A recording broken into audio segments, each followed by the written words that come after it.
Namaste and good morning, everyone. We'll start our class with the prayers, and you repeat along with me. First, we will do Guru Mantra. Om Gurur Brahma Gurur Vishnu Gurur Devo Maheshwaraha Guru Sakshat Parabrahma Tasmai Shri Gurave Namaha. Then the teacher and student mantra. Om Sahana Vavatu Sahanau Bhunaktu Sahaviryam Karvavahai Tejasvinavadhitamastu ma Vidvishavahai. Om Shanti Shanti Shanti. Then Mahamrityunjaya mantra 3 times. This is for praying for well-being for everybody who is in suffering. Om Trayambakam Yajamahe Sugandhim Pushtivardhanam Urvarukam Iva Bandhanan Mrityormukshiyamamrutat. Om Trayambakam Yajamahe Sugandhim Pushtivardhanam Urvarukam Iva Bandhanan Mrityormukshiyamamrutat. Om Trayambakam Yajamahe Sugandhim Pushtivardhanam Urvarukam Iva Bandhanan Mrityormukshiyamamrutat. Om Shanti Shanti Shanti.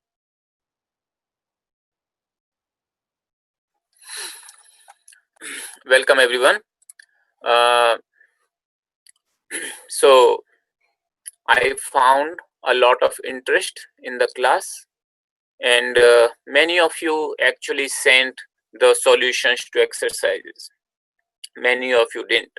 So I would request others also to go ahead and submit the responses to those exercises.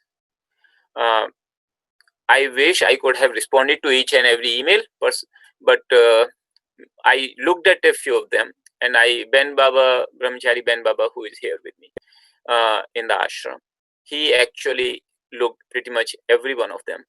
But we didn't just have the time, you can understand, with so many responses to respond to you on a personal basis. However, I noticed a few things, and I would like to just address those things. That one thing I would say is that double check your work before you send it. There were quite a few mistakes actually. Considering that this was just a copying, I would expect that there should be no mistake because the original text is given to you. So please make sure, do it slowly. There is no hurry. I understood that yesterday when I gave the class exercise, the time was not probably enough, so there was a bit of a hurried thing. But going forward, we can correct that. I would like you to do your exercises very correctly, double check, and make sure that what the output of your handwriting or typing is exactly what is matching what I'm asking. And this is very important because a script, when we are trying to learn the script, those who do not want to learn Devanagari, are not familiar with Devanagari, they can just ignore Devanagari. The course does not depend upon knowing Devanagari. But everybody must know the Roman script, like this kind of a script, which is extremely important that this has to be known. And the itrans for typing on the computer. So that has to be very familiar. So please make sure before you send your exercises, double check them and make sure that they are correct. The more practice you do, the more you would be able to absorb. Another thing, when you are typing, just try to pronounce the letter by yourself. So all the sounds, and I'll just show you a place. I'll just enable your share 1 second. So when you are typing, just type the letters also. Just type the letter and pronounce them actually. So pronounce them loudly. That way you will get a feeling of how do these letters sound. I just want to share the other screen with you, but I am not very sure whether I'm actually sharing the whole screen or just the PowerPoint. So let me just make sure that sharing is okay. Screen sharing. So just let me know if you can see the Word document. Just say yes, or if you cannot see this Word document on the screen, then we have to reshare it. So Tapasya Nanji, you can just let me know if Word document is being seen by you, because I have made Tapasya Nanji as the host, so he can manage some chat aspect and other aspects of the administration of this session. So there is a link actually where you can use this for pronouncing the letters. Can you see the Word document? Right now it's the Word document, not the word. So then I have to, okay, Tapasya, you can make me the host. I think there is some problem. Okay, so okay, I hope you are able to see now the screen. And please let me know if there are still any issues you are facing. I already sent you yesterday the place where you can actually practice your Devanagari and the sounds, but there was another site which I found where you can actually, I think for some reason I lost those links, but I would find those links and actually send you those links where you can practice your sound aspect of the different characters. But it is important that your practice of Devanagari, practice of the script should be very thorough and proper. Also, I found that some of you send the screenshot of the computer rather than text of the computer. And in some cases, I found somebody even took a photo of the computer screen and sent me the photo. So that, of course, is not what we are expecting here. So I'll just again tell you what is Sanskrit and how to use this tool. So first, you can go to from the link which we have in the document, like here, this document you have, the transliteration scheme. You have transliteration scheme for typing Sanskrit on computer. So if you go to Sanskrit tool, and it will open the Sanskrit for you. So Sanskrit 2003 font is not necessary. It is nice if you install it, but it's not necessary. So this is the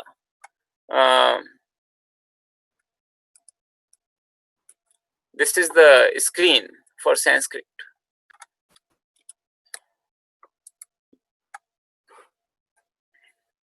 And the way you will do it, on this left side, you keep itrans, this font.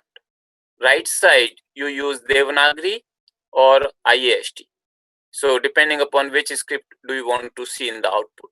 So right side is the output, left side is the input. Input would always be in itrans. And how do you type the itrans letters? That is the scheme I had provided. So these are the itrans. And suppose I want to type this character, then I would actually go into here, and either I would say AA or A, and both would result in A. or I can go to IEST and see the output A. So long A. So that's how you would actually, and then when you want to send the exercise, you would actually copy from here. So for example, if I use type the word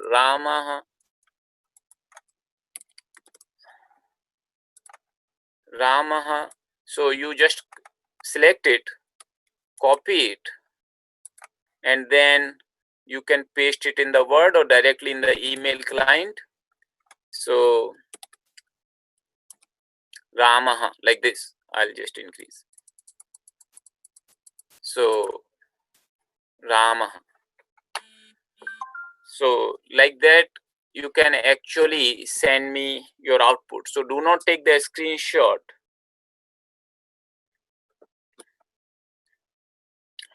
and do not also take the photo of the computer, of course. Some of you, actually one person raised the concern that paper also he doesn't have a way to take photograph. In that case, please don't worry. Most of you must be having cell phone with the camera functionality. So use that to send the whatever exercises are on the paper. Use those, write that on paper and take a photograph and send that photograph to us. But for the computer exercises, do not send a screenshot or the photo of the computer screen. Instead, send the actual copy and paste text from here. So same way you can actually switch to Devanagari, and again you copy and you can paste. As I showed you, you can paste anywhere, Word, Excel, even Notepad, and you don't have to install a particular font because this is Unicode natively supported by Windows. The font just looks to make it a little nicer. So that's why I recommended you these two fonts. But it's not necessary for you to have the fonts. And this is the link for learning Devanagari for those who are interested. But it's again, Devanagari is not mandatory. Another confusion which I noticed from your responses was the difference between script and language. So I just want to take a little time to tell you that there are two different things. Many times we actually mix them up because they are so closely associated with each other. So first of all, you understand that script can be used for multiple languages. So like we have this Roman script, which is A, B, C, D, E, F, G, and this is used for, many European languages. So English is one, that is one language. Spanish is another one. It has some additional characters, but by and large, this Roman script, A, B, C, D, is being used for Spanish, for Portuguese, and for some other European languages. So one script can be used for multiple languages, and so that way you can understand the script and the language is a different thing. On the other hand, multiple scripts being used for the same language is actually not common, and the reason for that is that languages generally, I told you yesterday, they are not very phonetic. Because Sanskrit is perfectly phonetic language, and therefore it allows one to have multiple scripts. And the beauty of that is that even if you do not know Devanagari, which is the most common script to be used in Sanskrit, you can learn Sanskrit fine actually just by using IEST or even iTrans actually. Or there could be hundreds other scripts which could be used for Sanskrit. So those who are finding the difficulty in these strange shapes of Devanagari are not familiar and are feeling uncomfortable because I'm sometimes putting Devanagari on the screen. Please don't be put off by that. I would always be using the Roman scripts in this course. Yes, in the advanced courses, Devanagari may be the default. But in this particular course, because this is for beginners and Devanagari knowledge is not a requirement for understanding this level of Sanskrit, at least in this course, I would always be using Roman script. I may also use Devanagari in many times, but those who do not know Devanagari, they can just ignore the Devanagari script and their Sanskrit learning would be just fine. Their attending this course would be fine. So if you do not know Devanagari, you're finding it very difficult, and it is a difficult script. It requires a lot of practice to actually acquire this script. But nevertheless, for this course, Devanagari knowledge is not required. I would always be using the Roman script, but IAST or iTrans. So iTrans is primarily required, as I explained yesterday, to type on the computer. And you can, so because all these characters, on the other hand, this IAST has some special characters like A or U, like some bars or some dots under, and that cannot be directly typed on the computers easily. So that's why we had this tool, Sanskrit, which actually allows you to see that how to convert from one script to another. So I hope this part is clear.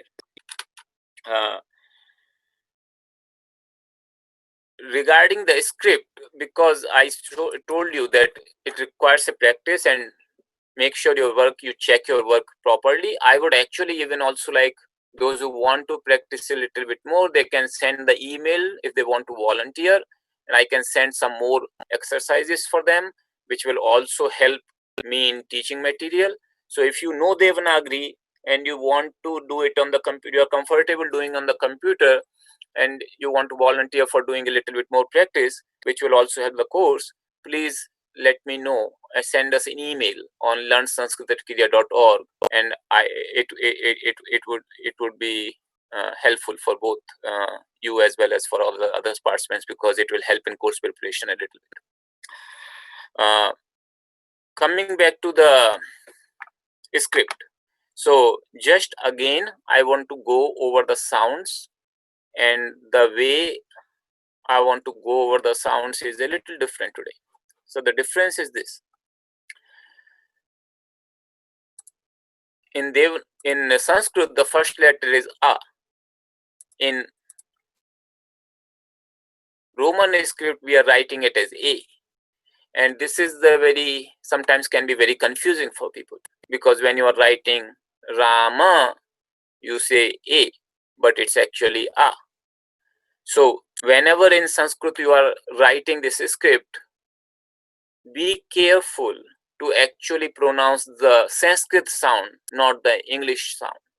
And one of the reasons why Devanagari is helpful, because that confusion will not arise in Devanagari. But when you are writing in the Roman script, that confusion can arise. So be very cautious and careful in that aspect.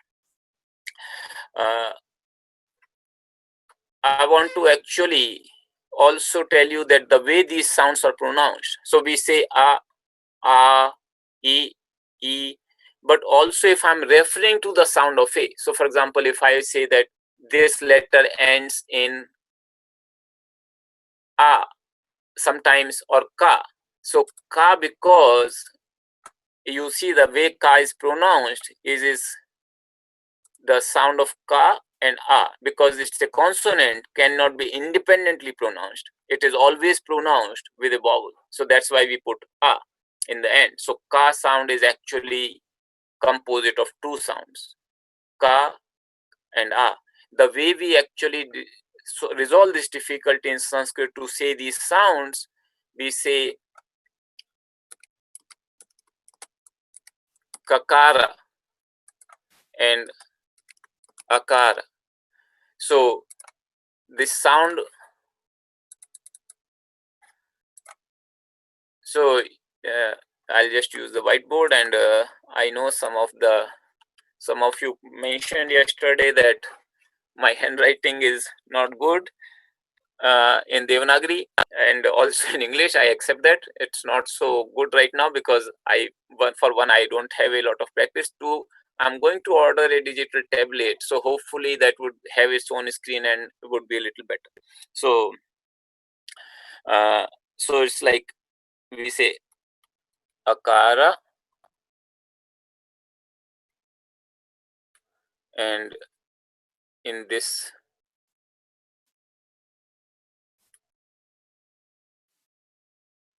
So akara. And like if I have to refer to the sound of ka, then I'll say kakara. So that actually tells me that this is the sound of ka. This is the way to actually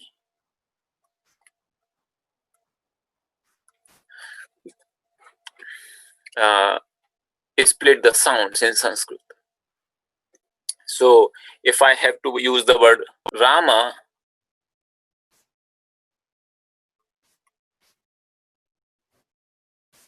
which is Rama, so I'll say it is Rakara, Akara. So here like the Rakara, sorry, this is not Rakara. So only for this particular thing. So everything else we say Kara, except Ra, we say Refa. So the reason is this: there are two symbols for the R. So this is Ru, and this is Ra. So this is called Rukara, and this is called Refa.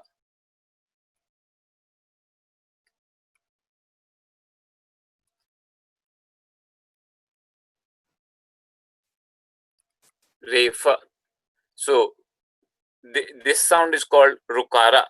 So for this sound, when I have to say, I'll say Rukara.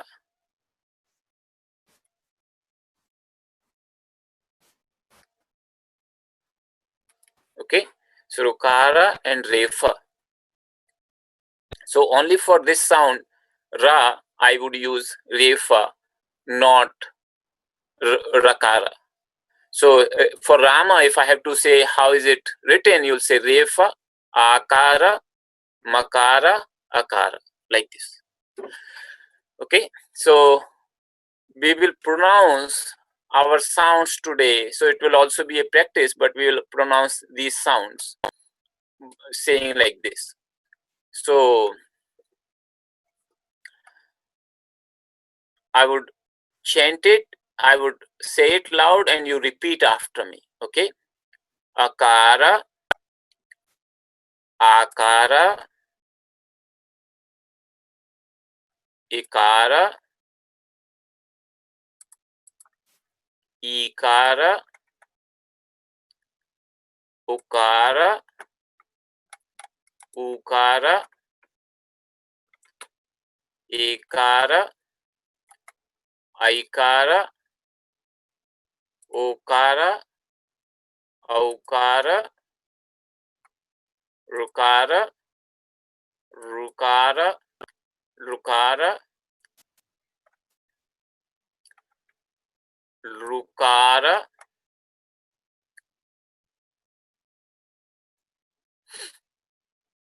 For these sounds, actually I cannot say that.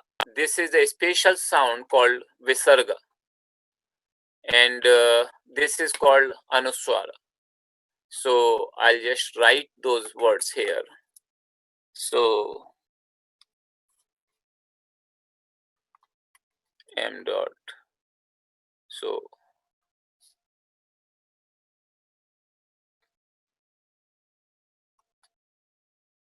Anuswara, and this is called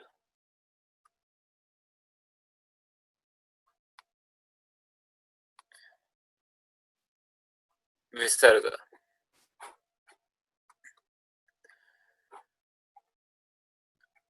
Somebody raised the question that M with dot under or dot above. So for Anuswara, actually I have seen both in working, M with dot under as well as dot above. Generally dot under is more common, but I know in some of the text which I posted, the M is dot above. Consider them both as the same. So M, whether dot under or dot above, it's the same thing. Some software, one software I used, that was actually producing the output with M as the dot above. The Sanskrit is using dot as under. So that's why there was a little bit of a confusion. But essentially, so whether M dot, you can say, for our this in our text somehow you will see, but Sanskrit, the tool which I showed you, that actually produces the output as this, and that's fine, that's perfectly fine. So just to let you know, then this sound is generally not used, we'll just ignore. This is called a Chandravindu, we'll just ignore it for now. This is a very special sound. Actually, this is a soundless character. So this is called avagraha. The way you type it is like apostrophe s, and dot a is the I trans symbol. So it's called avagraha. So I'll write it actually. So the symbol in Devanagari is this, in the I trans is this, and it's called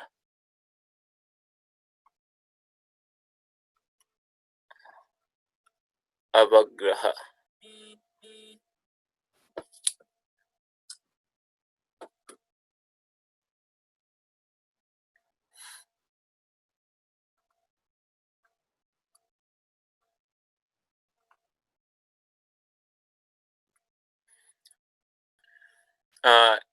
Interestingly, this sound is not pronounced, and you will find that was not in our alphabet list of characters, because precisely because of this. This is just a notation, and I'll tell you this notation happens. We write this notation to indicate that because of certain rules, we'll read those rules later, Sandhi rules, a particular letter has disappeared. So to indicate that there was this letter and it has disappeared, we use this character to just indicate. So that's why it's not a part of the alphabet and it's not pronounced. It's just to indicate that there was something which is not there and not to be pronounced. I will come back to that when we use this particular character. Then the consonants will pronounce in the same way: kakara, khakara, gakara, ghakara, nkara, chakara, chakara, jakara, jhakara,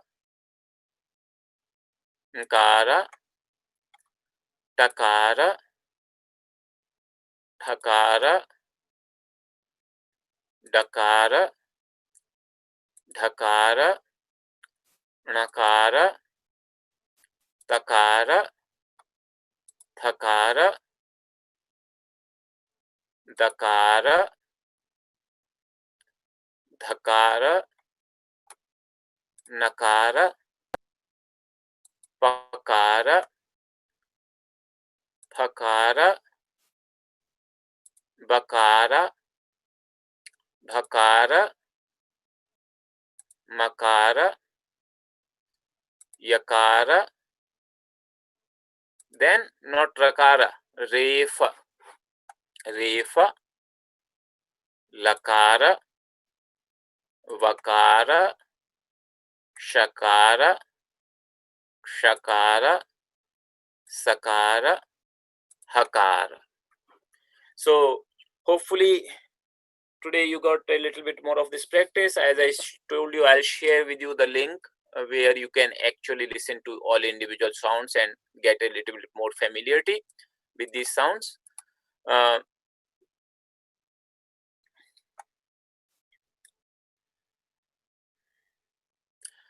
I also want to tell you one thing, and that is related to the phonetic aspect of Sanskrit. And some of you actually told that we have the languages which are phonetic. Like Spanish is considered to a good extent phonetic. Portuguese, Hungarian, somebody said, is almost phonetic. When I said Sanskrit is perfectly phonetic, there is a very special quality to Sanskrit actually. And I haven't seen that in any other language or script, and I would love to actually find out if it is there. And the quality is this. So for example, if I were write the word akasha, So for some reason,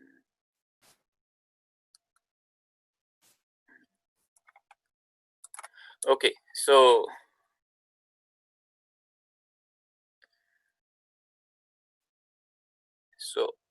a, and I write syllables ka, sha. So in a, ka, sha. So if I ask you, how would you pronounce the individual syllables here? So you will say a, ka, sha. And if you just say it a little faster, akasha, akasha, you see the sound of the word is actually just simply an addition of the sounds of individual syllables. And that is what it gives the perfect capability actually for having this phonetism. Because all the sound units are actually identified and they've been given a particular symbol in the alphabet. So nobody would ever have any confusion how to pronounce once they know how to read the script actually. On the other hand, even if you look at something like so-called phonetic language, like in Portuguese, for example, if you say pouco, which means a little. So the way in Portuguese you will say pe o se o. If you say it continuously pe o se o, it's not sounding like pouco, and that's where the difference comes actually. But here, all you have to pronounce the syllables, just the syllables, individual syllables in a, and then you will be able to pronounce the words. So all you have to understand these about 50 sounds, these I'll call sound units, and that's it.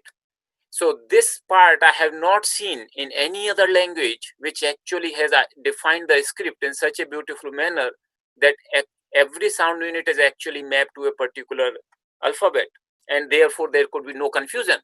So Sanskrit is not just designed in that sense. Actually, it is designed in such a manner that you cannot make it unphonetic unless you become sloppy, because the sound units are directly mapped to the alphabet actually. So I have not seen. So that's why the phonetic aspect of Sanskrit is very different, as far as I know, than any other language. If I would like to know if any other language has the same aspect where people can just pronounce the word by just having the letters actually, just sounding the letters actually in a continuous fashion, and that becomes the word. So that is a very special aspect of Sanskrit. And also, of course, other Indian languages which have Devanagari as the script, as I said, there over a period of time, I believe it's because of some sloppiness that some languages, even though they are seeing the different letters, but they are not pronouncing correctly, and slowly it becomes like a feature of a language. So other than that, actually, the way this script and the sounds are defined, it just makes it a perfect phonetic language. I have not seen this feature in any other, and I would love to know if any other language has the same feature where they have identified all the sound units and put into the alphabet, mapping every sound unit to one alphabet character. English, for example, has 26 alphabets, 26 letters in the alphabet. But you know that the sound units are actually more. So, for example, in English, if you have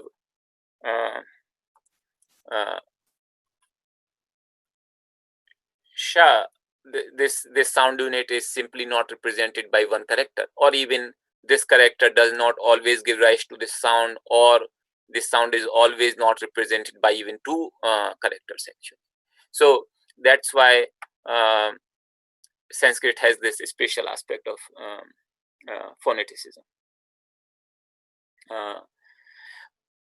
Om is not considered a character. Somebody asked, is Om a character of Devanagari? Om is not considered a character in the alphabet. It is actually considered a sound itself, for which a symbol has been given later on, but it was just a sound. And the way in Sanskrit, you would actually write this letter would be Om. So like this, that's how you would write for the exercise purpose, Om, like this. You just say both letters as capital, Om. And here, if you want to see, there is a transliteration map here also. So right in the below in Sanskrit, there is a transliteration map. So it shows you right here. You don't even have to refer. And some of the characters I apparently not included because they are not so commonly used, but here they are included, like Om or these marks. So this is another question was there. What are these marks? And these are the end of line marks. And in here to produce, all you have to put dot. So if you put dot, it actually produces these end of line marks. So just like full stop. So that's easy actually. So just refer to this transliteration map whenever you have any confusion regarding how to, or even numbers, how to actually type these characters. So this is the transliteration map given right here in the in this.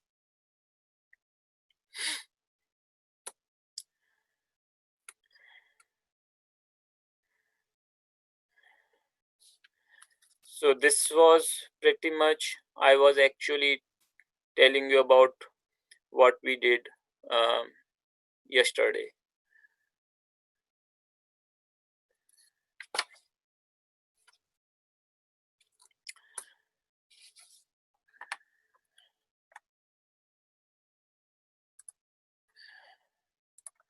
So some interesting aspects of Sanskrit actually. It is known as a free word order language. And when I say free word order, it sounds like a little bit magical or spiritual, maybe. Like example would be, so if I basically say a sentence in English, a simple sentence.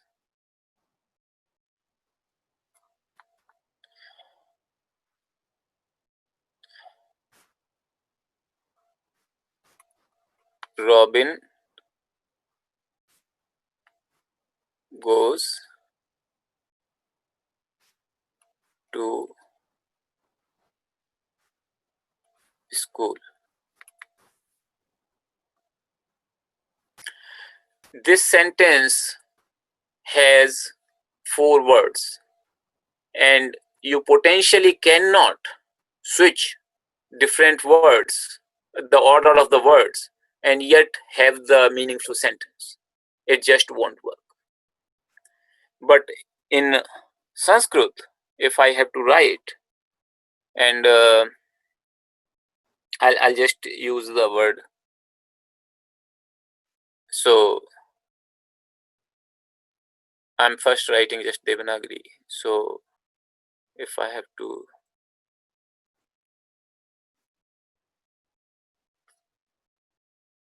Robin,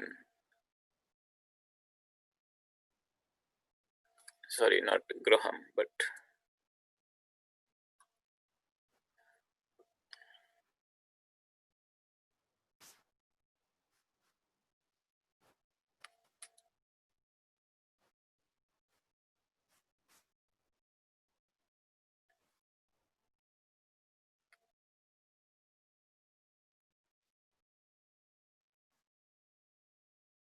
this somebody might be wondering that what is this word I put together.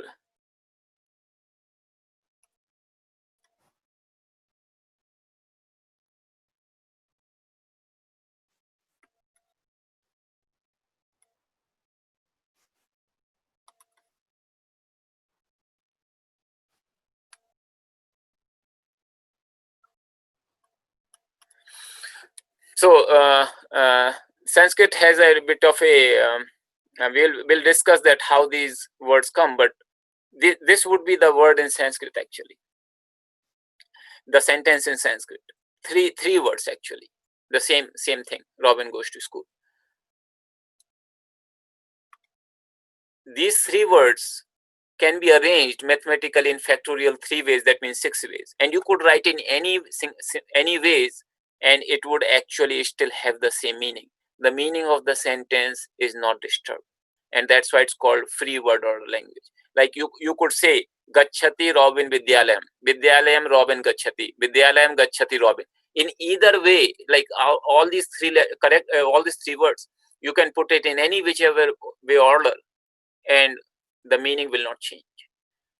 It is perfectly fine to write Sanskrit actually in this manner, that whichever way you choose, even though there is a sort of recommended word order, but it does not change the meaning, and that's why it becomes extremely flexible actually. Now, this I gave you the example of a simple sentence. Let us look at a little bit long sentence. So this I have actually put a little bit long sentence here. So let's say this is the sentence. So I'm telling somebody, I'm talking to somebody called Rita, and I'm saying, oh Rita, Gina, daughter of Erica from Newark, goes by train to a school in New York City to study economics. This is the sentence. In Sanskrit, this sentence actually becomes this. Rite, Gina, Erikayaha putri, Newark Nagarat, Gachati, Relayanena, Vidyalayam, New York Nagare, Arthashastradhyanaye. What I have done, this is not exactly the way you would write Sanskrit, but I have taken word by word from here, from English sentence, and put the Sanskrit word actually together, and then created the sentence. Generally, you would actually say like this. Rite Erikayaha putri Gina Newark Nagrat Arthashastradhyanaye Relayanena New York Nagare Vidyalayam Gachati. Both these sentences, you see the word order is different, but they mean the same thing. In Sanskrit, nobody would confuse what is the meaning you are trying to convey, but try to put the order here in English. And if you say Gina and Erica, just replace these 2 words and you will see the meaning is completely changed, or Newark or New York or economics or whatever. So you can understand in English, if I try to play with the word order, it can be simply wrong, or it can become wrong meaning. It can become meaningless. In Sanskrit, actually, it will not make any difference. And in this case, we are talking of how many words are there? 1, 2, 3, 4, 5, 6, 7, 8, 9, 10.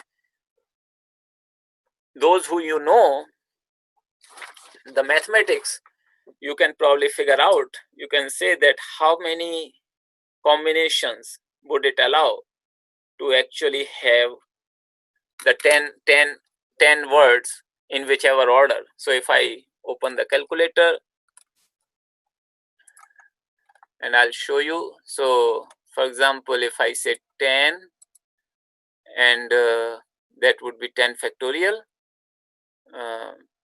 10 factorial, and that actually brings out 3.6 million combinations are possible.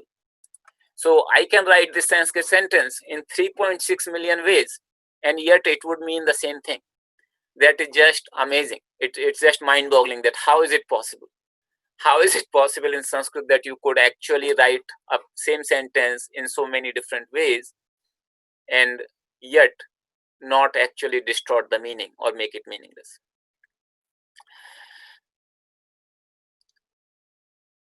So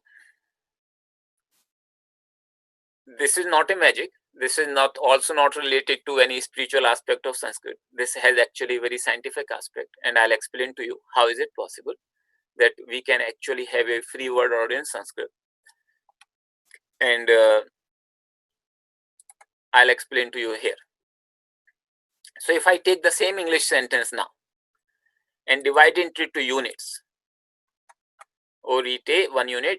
Gina, daughter of Erica from Newark, goes by train to a school in Newark City to study economics. Now if you look at, I could potentially change the order here also. So I could actually say daughter of Erica Gina, of course, some comma is required, and I can actually say like this. Sorry. And like I can actually put goes in the end and to study economics here like this. So it may look a little funny, like if I put goes in the end in English, but you see the meaning you can still figure out. So I could say Rita, daughter of Erica Gina from Newark by train in New York City to a school to study economics goes. It sounds very funny in English, but the meaning is still decipherable. And that's what Sanskrit employs actually. So in Sanskrit, it doesn't look very funny because Sanskrit allows that. So it's accepted actually that you can actually put the words in any whichever order. Even though, as I said, there is some sort of a recommended order, but it's perfectly acceptable. But this is the reason why Sanskrit actually is able to have this flexibility of free word order. I actually have this means Orita, Gina, Erikayaha Putri, daughter of Erika, Nevark Nagrat, from Nevark Gachati, goes, Relayanena, by the train, Vidyalayam, to the school, New York Nagare, in New York City, Artha Shastra Adhyayanaya. This is a little bit long word that means to study economics. Because one thing, if you notice here, Sanskrit does not use any prepositions. So prepositions actually become that part of the meaning unit. So here I'll say just a meaning unit, which is actually corresponding to a simple word in Sanskrit. So to a school, to study, daughter of Erika, or I say Erika's daughter, in New York City. So all these by train. So you see all these prepositions: by train, in New York City, to study economics, from Newark, to a school. Sanskrit actually combines the prepositions to the actual word, and therefore it is able to attain that kind of flexibility. It just does not use the preposition. It actually changes the form of the word to accommodate the meaning of the preposition. And this is why Sanskrit is actually able to have this kind of structure where word order is not really very important. Of course, if you have a complex sentences, to a certain extent, word order is important, but again, you still have a tremendous flexibility. I know some of you are raising hands. Please post your questions to the in the comments, and we can take a little break, and then I can answer those questions. So you can post your question in the comment section.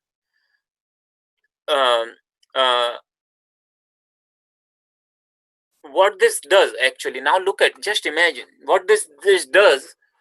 Because this word order, it actually allows me to put the things in any order.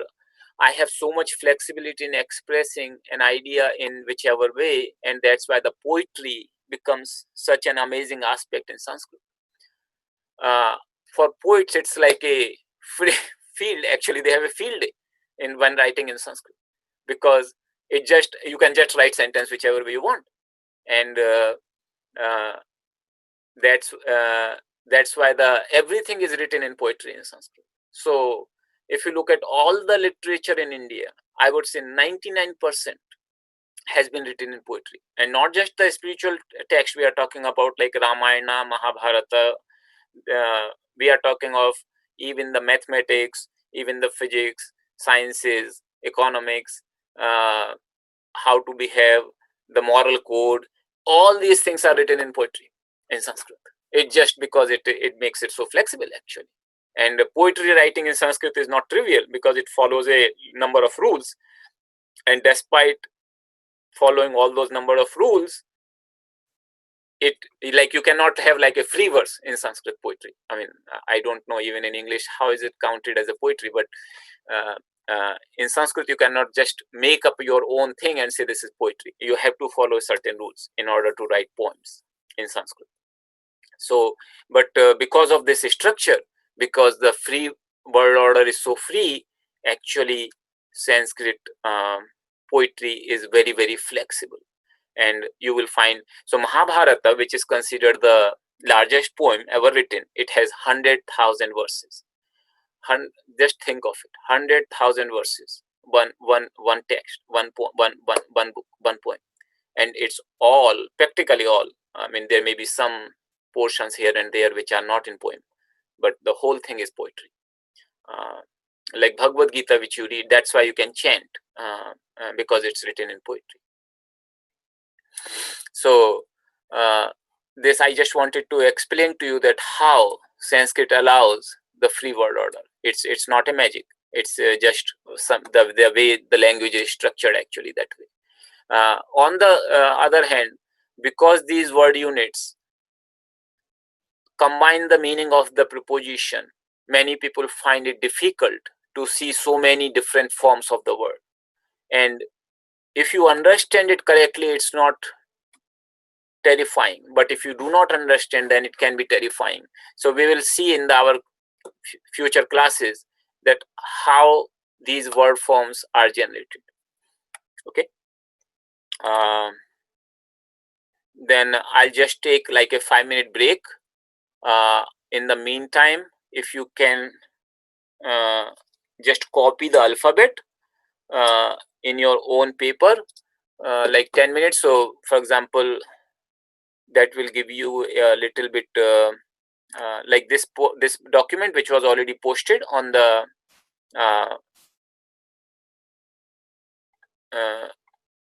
our document repository, shared repository. So just type all the alphabets, just write it actually, and say it aloud, and see if you are feeling comfortable with the sound, with the letter. It's very important to actually practice. So that will give me a we'll take a like 9:57. So we'll do like at 10:05, and by that time I'll look at your questions and comments, and I should be able to then I'll answer them. Okay.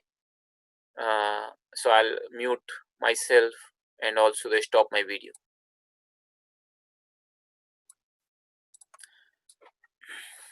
Okay, welcome back. So I did read some of your comments, and I responded to some of them, but here is the thing. Some people said phonetic. They gave the example of Indian languages like Telugu, Hindi. Of course, these are having the same alphabet, so that's there. But my point was any other languages which do not share this alphabet, the same sound unit. So all Indian languages, of course, share the same alphabet. The reason I said that some of that out of the practice or habit have become a little bit less phonetic. Like I gave the example in Bengali, all the three S sounds, they are pronounced as one. So like this. But Indian languages, most of the Indian languages actually are following the same alphabet. They are derived from Sanskrit, or at least follow the same alphabet. They are naturally fall in the same category. I have not seen any other alphabetic system other than this to actually have this perfect phonetism. As some people say Japanese and Romanian, I would try to see that those languages. I would be happy if they have the same, like identified all the sound units and only those many alphabet characters. What is there is a question, what is the recommended word order in Sanskrit? So we'll discuss that recommended word order when we come. I'll just tell you one thing, that recommended word, there is a word called Anvaya.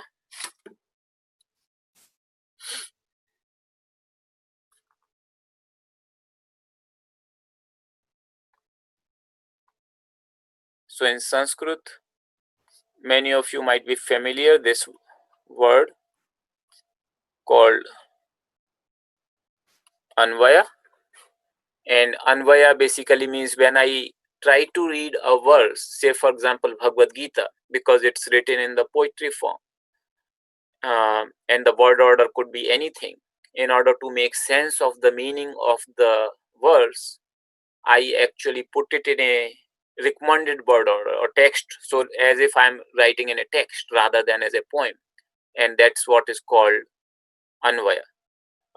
So Anvaya is actually follows that recommended word order in Sanskrit, and it is important step in order to understand a verse, that you write the Anvaya.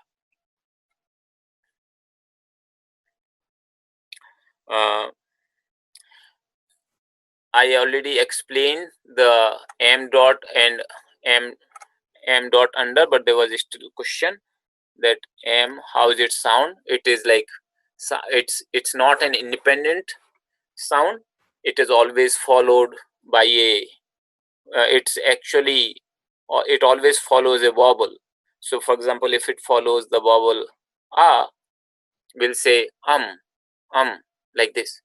So the sound is pretty much like, there is really not difference between this sound and this sound much, except this is a sound of like you could elongate this sound. So in that sense, it is this sound. This is Anuswara. Somebody has like, how do I write Devanagari? Whether I make the shape first, whether I draw the line first. I already gave you that link, Learning Devanagari. They actually show you how to draw a character. So those who are interested in learning Devanagari, they should refer to that site, and there could be others on the internet that how to write Devanagari. I know that there are a lot of YouTube videos for those who are interested in learning Devanagari. Many people from India, they know Devanagari and they feel that why should they learn the English script, the Roman script, considering that we are in this age where many of the texts are actually in English. It's always a good idea to pick up the Roman script of Sanskrit, particularly because in this course also, that is our default script. I am trying to use Devanagari as well for most of the places, but good to know the IST. It's all it is really very simple because it follows the standard alphabet of ABCD. So it's very easy actually. Somebody has said like they do not know the computers. Is it okay to just use the handwriting and it's fine? Those who know or those who can use computer, I would definitely recommend. It just becomes so much easier actually in so many ways that you know how to write the Sanskrit on the computer. For example, if you want to send me a question where you want to use a word in Sanskrit, you can just type it and then send the question instead of writing the whole thing in paper and then take a photo and send it to me. Or other way, like even in the searching on the webs, you can actually write the Sanskrit word and you can search on the web. So it's considering that we are very much a technology dominated society. Computer is a pretty much part and parcel of daily life these days. It's good to acquire that knowledge, how to write on the computer. So these are the some of the things I just addressed, and I want to actually then go back to our presentation. So I already told you almost all the literature in meters. That is poetry. We say in meter. In meter is measured. That means everything is very measured way in the poem. There are very specific rules. If during future classes I may give you some idea that what those meters are and how are they formed. Preserved from ancient times. So this is the only language actually which has not undergone any modification for thousands of years. And that's why Mahabharata, if you read, which was believed to be written 5,000 years ago, or Ramayana, which was written even earlier, even if there is a dispute about the timeline, at least it was in few thousand years. You can actually read the same literature today without any problem. If you just learn this Sanskrit, you can just read the whole thing without any problem. That is such a preservation. I do not know if any other language has it. Like in English, even if you try to read 500-year-old English like Shakespearean, you would find some challenges.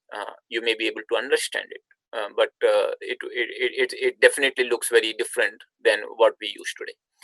Most of the, like even in Hindi, if you read Bhartendu Harishchandra's language, or that seems like, which was in 1,000 years ago, which seems different. Like Tamil also, we know there is an old Tamil and modern one. So languages undergo certain transformation. It's very natural. Sanskrit is extremely preserved, and the reason why is it's so well preserved, has not undergone those kind of transformations, is because of the grammar, the emphasis on grammar. And Panini's grammar, because it almost perfectly codified all the rules, people just followed those grammatical rules and kept writing Sanskrit. So I can read somebody who writes a poem in Sanskrit today, and I can read a poem in Sanskrit 5,000 years ago with the same, this knowledge of Sanskrit actually. So there is absolutely no problem in reading Sanskrit from the scriptures, even if I learn it today, or for a modern poet also. Similar to computer logic. So this is a bit of a confusing thing, and the confusion arises that most of the people interpret it as this language is most suitable for computers. And as, like, if you actually, for example, are able to develop a language in Sanskrit rather than in English for computer could be far more efficient. Many people have this understanding, which is not correct actually. It's a little bit of a funny incident. So when I came to USA, I actually was in Silicon Valley. I was working in IT, and I had heard about this, that Sanskrit is the most perfect language for the computers and most suitable language for the computers. And I did not know Sanskrit so well, but I knew some Sanskrit. And I thought, okay, I know Sanskrit, I am in IT, I know computers. If that is what it is, then I can invent something to make the computer really fast and more efficient. And I actually tried to look for, and I communicated with some people, and then I came to know it's not exactly that Sanskrit is actually more suitable for computers in that sense that you can write a programming language, because as you know, computer is based upon the circuitry of electron switches, 0 and 1, and then you can get the commands using whatever language you specify. So Sanskrit may not be really perfect in that sense, but what we normally refer to is like its logic, its grammar logic follows very much like a computer logic. So the way Panini has written the grammar of Sanskrit, it actually follows a computer-like logic. Like I gave you the example, like if then else. So that kind of logic he has actually put in, and those loops could go multiple iterations. There is variables, list variables, range variables, and he refers to those variables into the further sutras, further formulas, because they sutras.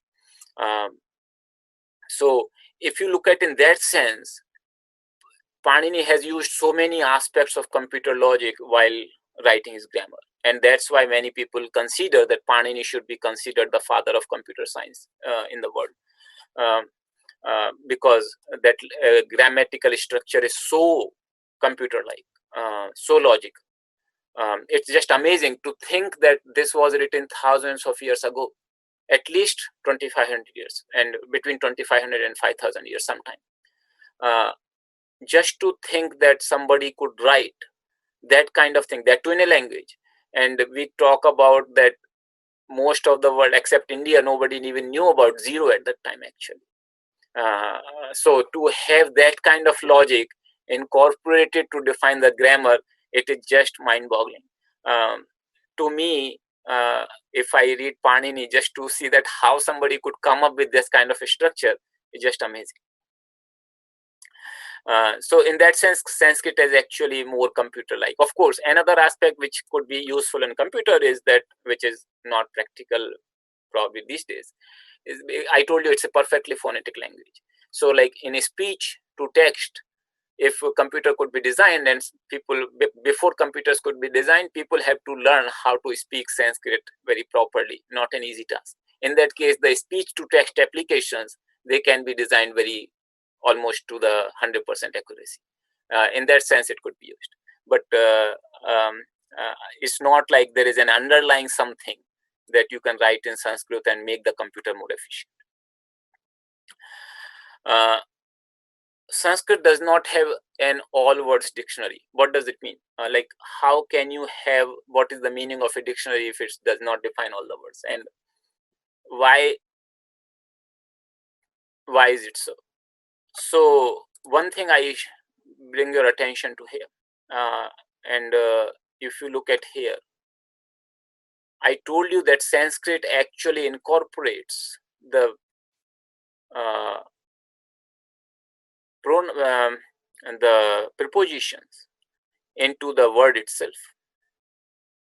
So, for example, Nevark Nagrat, it means from New York, Newark, or New York Nagre, in New York City. You will not find this word in dictionary, but this is the word which is used in the sentence. So this is a little bit strange. What you use in the sentence is generally not found in the dictionary, and what is found in the dictionary is the base form of this word. So I would have Nagara, which is the base form, like city. Nagara means city. So that is the base form of the word which is available in dictionary, but not the form which I use in a sentence actually, or make a word out of it. So that's why in Sanskrit actually, even in order to refer to dictionary, you must be familiar with a fair amount of grammar. Otherwise, you will not be even able to make use of dictionary.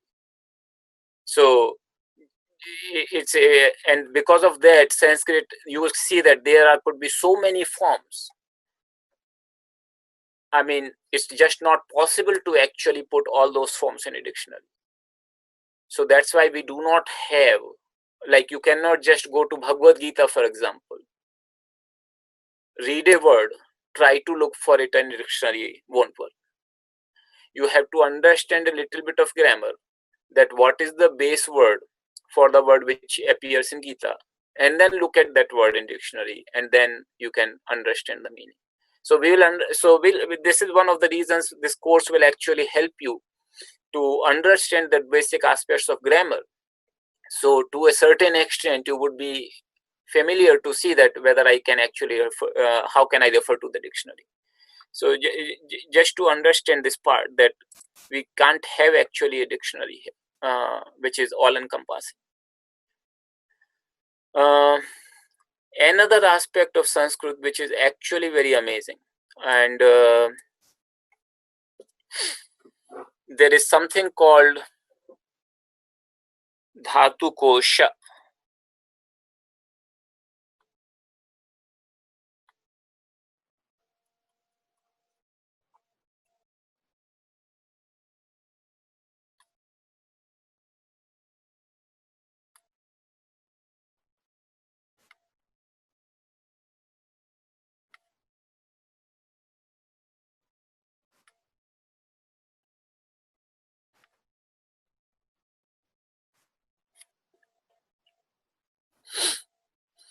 So Dhatu Kosha means, simply Dhatu means root, and Kosha means collection. So collection of root words. So in Sanskrit, there are 2000, about 2000 root words.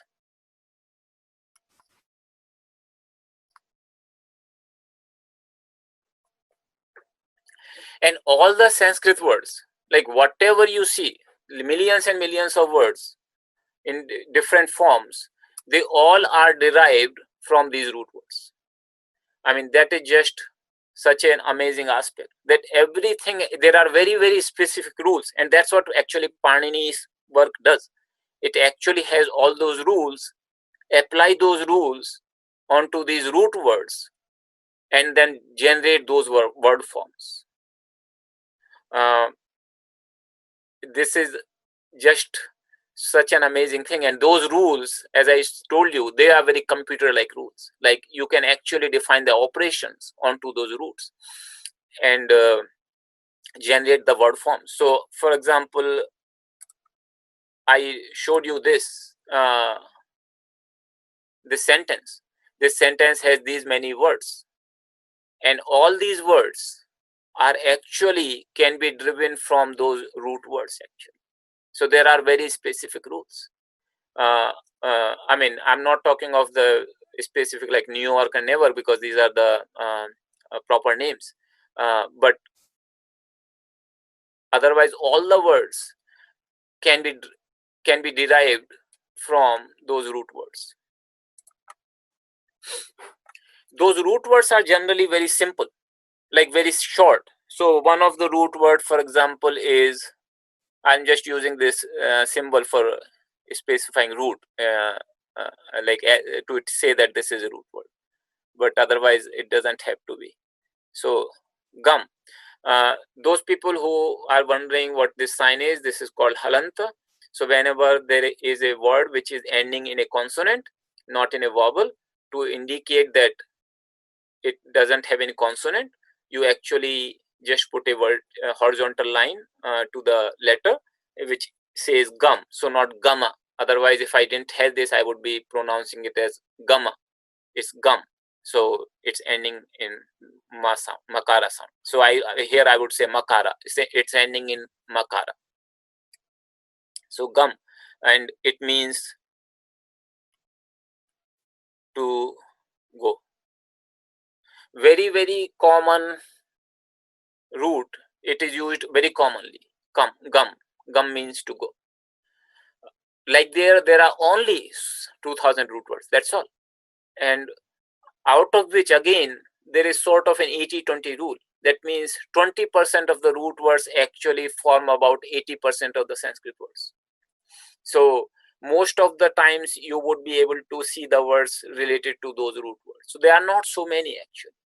There are such finite number, and yet millions and millions of words are actually derived from those root words. So that is a very amazing aspect to me of Sanskrit.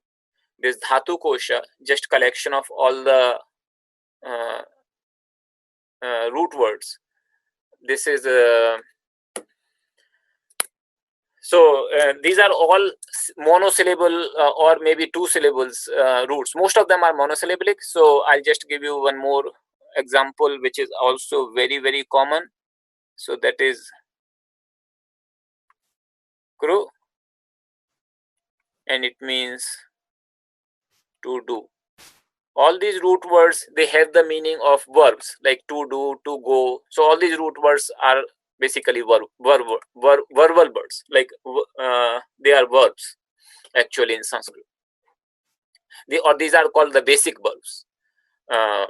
Then there are secondary verbs. We'll discuss those. But these are the basic verbs. So these are only so many of them, and they are not always like, there could be many roots which are having the same meaning as go. So another is yeah, just simple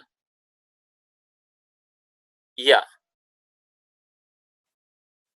which actually has the same meaning as gum, to go. So in Bhagavad Gita, for example, you see the word gachati or yati, they mean the same thing, to go. Kru is very common root. So like that, there are few roots which are very, very common. We'll encounter them again and again. But think about it, that millions of words, practically all Sanskrit words. There are some grammarians where there is a difference of opinion whether is it all words or is it just some exception. But nevertheless, instead of going into those finer things, whether I would say almost all words are derived from these root words. And in some cases, when we are working out, we'll see that how the root word actually makes the actual form which appears in a sentence. So with this, we are at the end of our class. I would today, because we did not do any kind of practice, I don't have an exercise for you. I was thinking we could go a little further, but we are stopping here. I hope it gave you some good idea about Sanskrit, and this information would help us learning when we get into the grammatical concepts. So for tomorrow again we have a class, and then we have on Friday in this week, and tomorrow we'll actually jump into some of the basic grammar concepts of Sanskrit, because that is the heart of learning Sanskrit. For the exercises, please do submit those exercises which you have, if you have not done, and if you have done also but not done correctly, please resubmit them. Also, you can send me your questions, and if you want a little bit more exercise and you are comfortable with Devanagari, send me, you can send me if you want to volunteer for that. I'll send you some more exercise which will also help to actually for the course material as well. We can post some of the material on our website. Also write your number if you are volunteering for, so that I can talk to you and explain to you what I'm looking for. Okay, so with this, we'll just say our prayers, closing prayers, and so these are our closing prayers. So we'll chant together. So first we'll chant the mantra for everyone's well-being. Sarve bhavantu sukhinah, sarve santu niramayah, sarve bhadrani pashyantu, ma kaschid dukkha bhag bhavet. Om Purnamadaha Purnamidam Purnat Purnamudachyate Purnasya Purnamadaya Purnameva Vashishyate. Om Shanti Shanti Shanti. Thank you everyone. See you tomorrow. Okay.